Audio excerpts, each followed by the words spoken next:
这里是小薇，你觉得换位思考重要吗？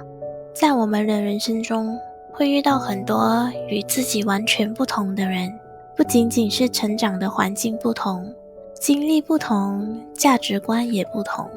所以很多我们自认为正确的东西，总会有人不同意我们的观点，但这不表示你真的错了，